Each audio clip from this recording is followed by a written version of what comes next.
Hello dear students, मैं doctor Shivraj, government PG college Dausa, BA third year world geography class में आप सभी का स्वागत करता हूं। और जैसा कि आप सभी को ध्यान है कि पिछली क्लास में मैंने आपको वर्ल्ड ज्योग्राफी के सिलेबस के बारे में, इसमें हम किन किन दिशाओं में अध्ययन करेंगे, किन किन विषयों को, टॉपिक्स को कवर करेंगे, उसके बारे में डिस्कस किया।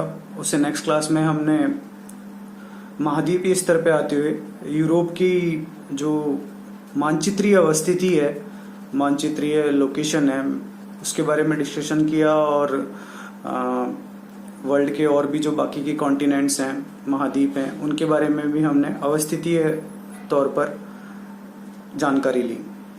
आज हम यूरोप के बारे में बात कर रहे हैं। यूरोप महाद्वीप एक बहुत प्रमुख महाद्वीप है, बहुत प्रसिद्ध महाद्वीप है। आर्थिक दृष्टि से, भौगोलिक एडवांटेज की दृष्टि से, सांस्कृतिक रूप से। और हम यहाँ पर उसकी भौतिक विशेषताओं के साथ साथ अन्य जो विशेषताएं मैंने अभी चर्चा की, उनके बारे में डिस्कस करेंगे। यूरोप का अध्ययन करने के साथ साथ हमें ये भी ध्यान रखना है कि यूरोप और यूरेशिया एक अलग अलग कॉन्सेप्ट हैं।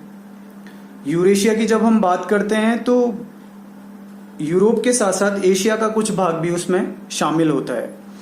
आप अपनी जानकारी के लिए, ऑब्जेक्टिविटी के लिए, जैसे कि मैं आपको उदाहरण दूं कि रूस नाम का जो देश है, इसका जो पश्चिमीतम भाग है, एक्सटेंडेड वेस्टर्न पार्ट, ये आपका यूरोप में कवर होता है, शेष भाग हमारा एशिया में कवर होता है। तो इस तरह रूस एक ऐसा देश है जो कि यूरेशिया में काउंट होता है। इसके अलावा हम यूरोप की अगर भौगोलिक एक्सटेंशन की बात करें, इसके भौगोलिक विस्तार की बात करें, तो ये लगभग त्रिभुजाकार स्थिति में पूर्व से पश्चिम, उत्तर से दक्षिण में जो अपनी अवस्थिति रखता है, या जो भौगोलिक दूरी का विस्तार रखता है, वो आपका लगभग, आप ये मानिए कि अगर हम इसको पूर्व से पश्चिम लें तो लगभग 5300 किलोमीटर की दूरी होती है, और लगभग उत्तर से दक्षिण की स्थिति लें तो हम 3886 किलोमीटर की हमारी ये भौगोलिक डिस्टेंस होती है, जिसमें कि ये अपना विस्तार रखता है। इसके अलावा भौगोलिक विभाजन की दृष्टि से यूरोप महाद्वीप को हमने लगभग 5 भागों में, एग्जैक्टली 5 भागों में बांटा हुआ है।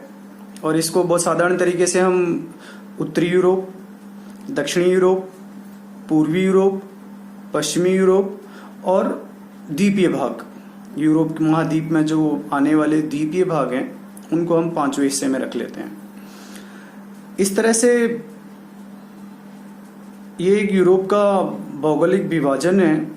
और अगर इसको भौतिक उच्चावचों की दृष्टि से अगर हम विभाजित करें, तो जो उत्तरी भाग है वो भी एक पर्वतीय भाग है, उसको उत्तरी पर्वतीय भाग के रूप में नामांकित किया जाता है। बीच का जो भाग है उसे मैदानी भाग कहा जाता है। और फिर अगर हम दक्षिणी की ओर आए, तो दक्षिणी भाग हमारा पर्वतीय उच्चावचों युक्त है। ये इसकी मुख्य भूमि का परिचय हुआ। इसके अलावा इसकी जो तटीय सीमा है, ये काफी लंबी सीमा है। लगभग आप मानिए कि 75 से 80,000 के लगभग इसकी, और भी एग्जैक्टली कहें तो हम लगभग 77,000 किलोमीटर की इसकी तटीय सीमा है। इस लंबी तटीय सीमा का कारण क्या है, आप अपने स्तर पर भी विचार कीजिएगा।